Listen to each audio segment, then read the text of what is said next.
Prix des lecteurs Étrange Lecture 2020-2021.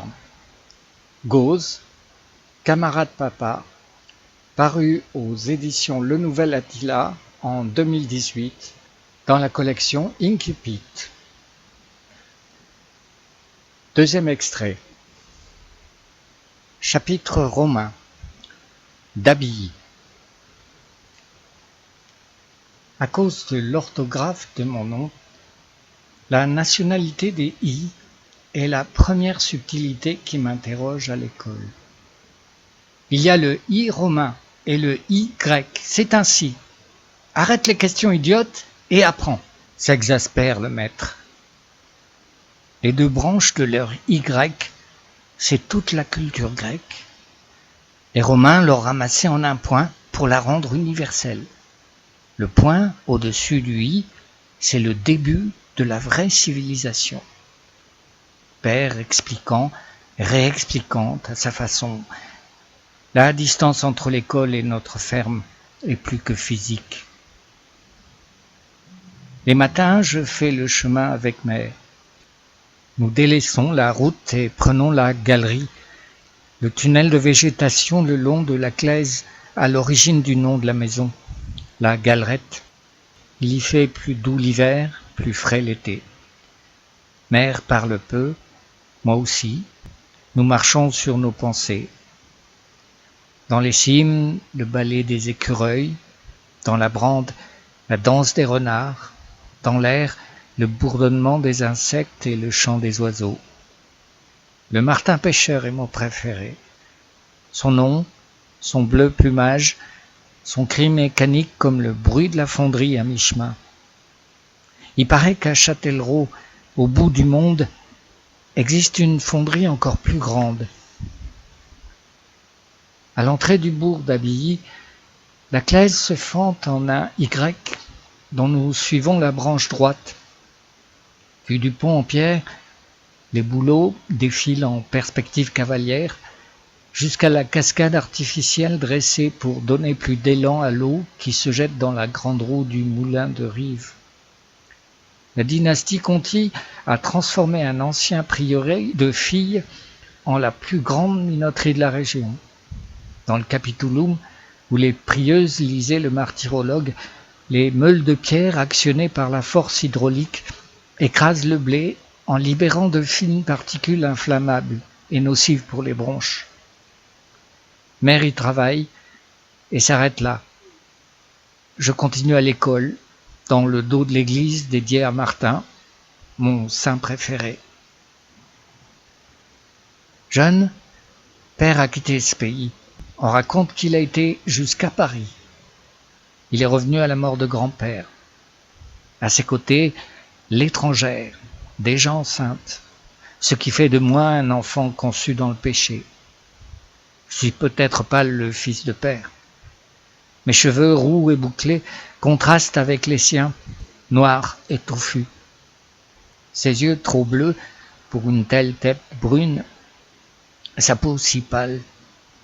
Mère ressemble à ces catins des guinguettes parisiennes. Au village, depuis le temps où je comprends de mots, on me rappelle ce florilège de mesquinerie. Vivre et grandir à Abilly, un lieu dont on porte le nom à l'état civil et ne pas s'y sentir chez soi. J'ai toujours rêvé de partir. Au catéchisme où je suis assidu, j'ai appris que la rédemption des âmes se faisait en partant.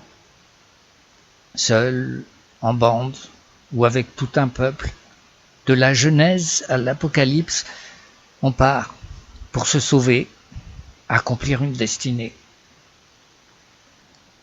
Les dimanches, je sers à la messe. Ce court moment, je suis l'enfant de cœur, pas le fils de l'étrange et de l'étrangère. Père Mathieu m'exhibe. Régulièrement, devant ses ouailles, je jacte des épîtres entières. En réalité, mon latin est des plus sommaires. Rigoureux au début de mes oraisons, je glisse peu à peu des bribes, puis des pans entiers qui n'ont rien à voir avec la langue des Césars. Seulement j'ai une bonne mémoire et j'en maîtrise la musique.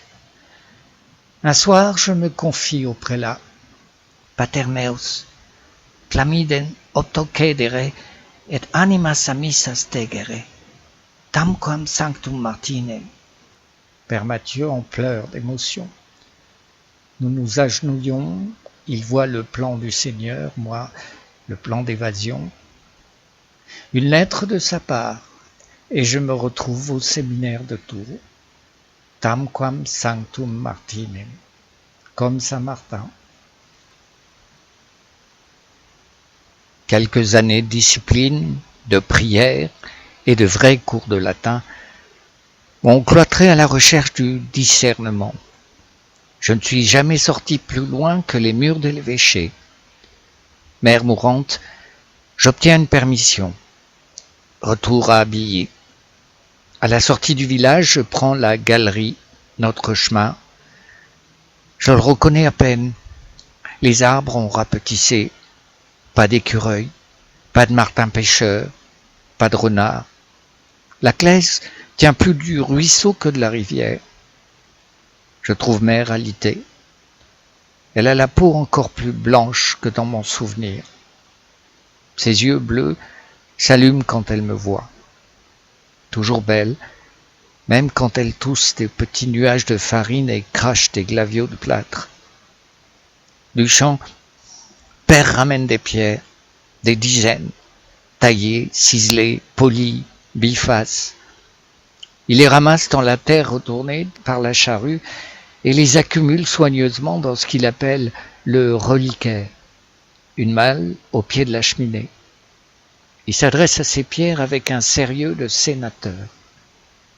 À plusieurs voix, il reconstitue seul des conversations. Au début, on rit, on croit à une griserie, mais les scènes sont longues et d'une dramaturgie complexe. Folie, une évidence pour les voisins. Moi, j'en doute. Raconter n'importe quoi n'est pas une maladie, sinon la moitié du village serait internée. Et on n'emmène pas aux hospices un homme qui, dans son champ, travaille plus dur que les 2 vaches devant la charrue. Propagateur de la foi, précepteur, oracle, piti, grand prêtre, sacrificateur, légionnaire, sénateur. Mère reconnaît les personnalités qui l'endossent. Elle les identifie, leur donne des noms, sait leur répondre, devancer leurs discours, apaiser les peurs, calmer leurs ardeurs. L'état de mère n'est pas étranger à l'état de père, et vice-versa. Un soir, mère se couche et s'éteint. Une bougie que l'on souffle, un liseré de fumée bleue, puis rien qu'une masse de cire.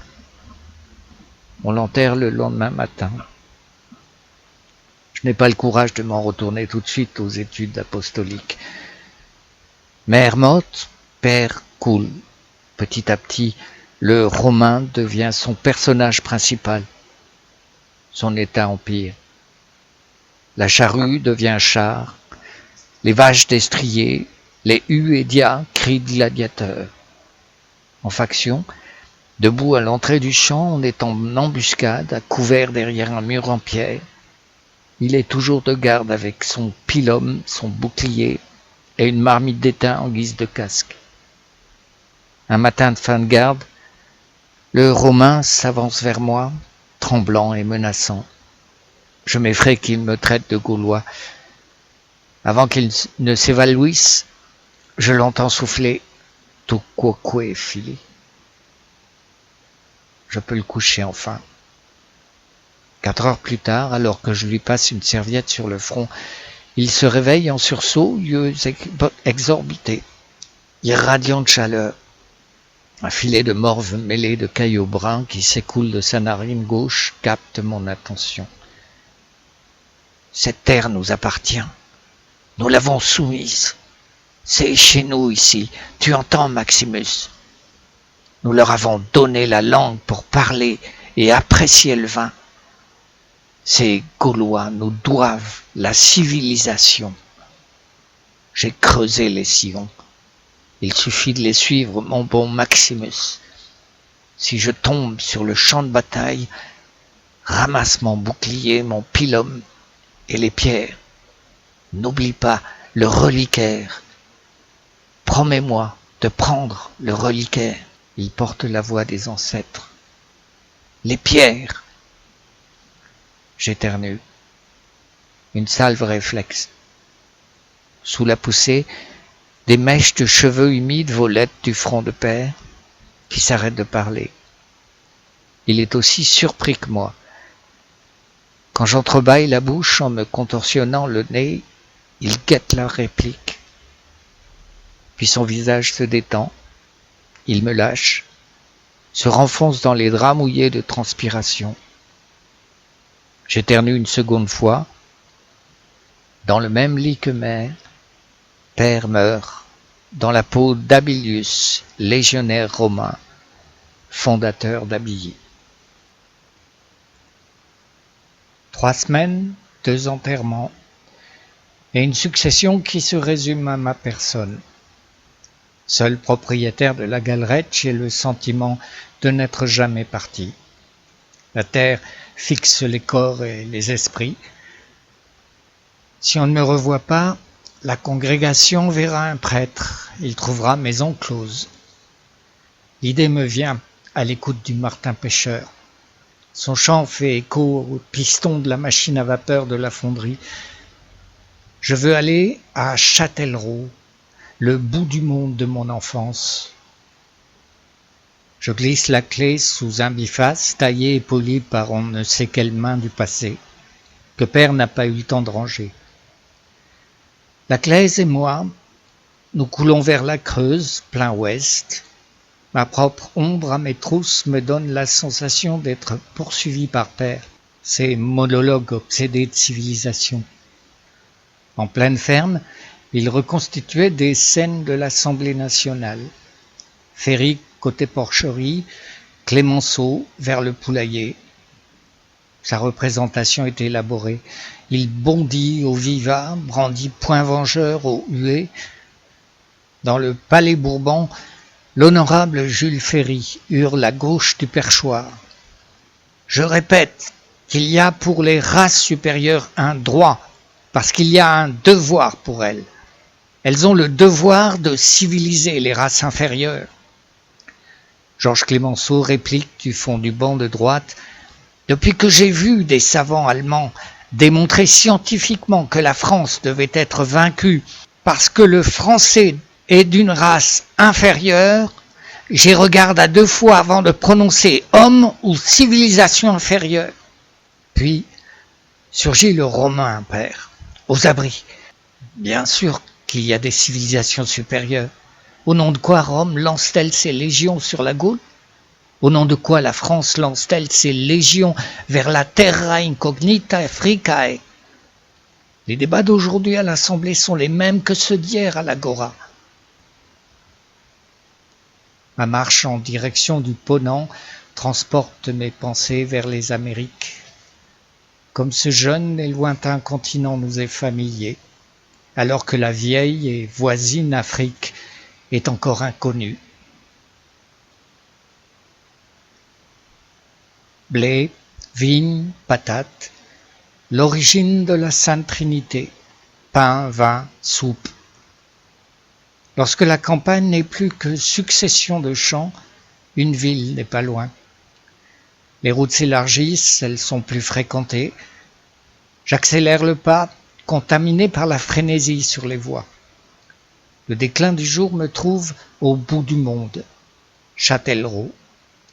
Je demande mon chemin à un élégant coiffé d'un haut de forme, le visage mangé d'une barbe et barré d'une moustache. Son gant immaculé m'indique rue Bourbon, puis rue Saint-Jacques. Je me perds. Un autre haut de forme, barbe, moustache, gants blancs, m'envoie quai Napoléon Ier. Quand les noms de rues alternent canonisés et régents de France, les demeures sont cossues, les habitants élégants, les carrioles lustrées. Depuis la berge droite, je vois un pont maçonné, technologie romaine, 9 jambes en voûte de pierre soutiennent un tablier pavé. Je le prends. À gauche, toise en dents de scie et 2 cheminées jumelles de briques rouges. La manufacture des armes de Châtellerault. Par groupes entiers, la fameuse Manu avale et recrache bleu de chauffe et casquette. Les Manuchards. Un cœur géant qui bat les pulsions de sa machinerie crache dans le fleuve eau chaude et huile bouillante, exhale au vent fumée et vapeur. Dans le ventre du monstre, de la lumière. Sous mes yeux éblouis, pour la première fois, le miracle de la fée électricité. Comme pour célébrer cette féerie, sonne vêpres.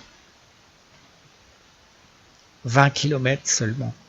Mais comme Moïse, Jésus ou d'autres embiblés, j'ai marché. Continuer, revenir sur mes pas, m'arrêter. Je sais que Châtellerault a été une pause sur la marche de Saint-Jacques. Je suis peut-être à une étape sur le chemin de ma Compostelle.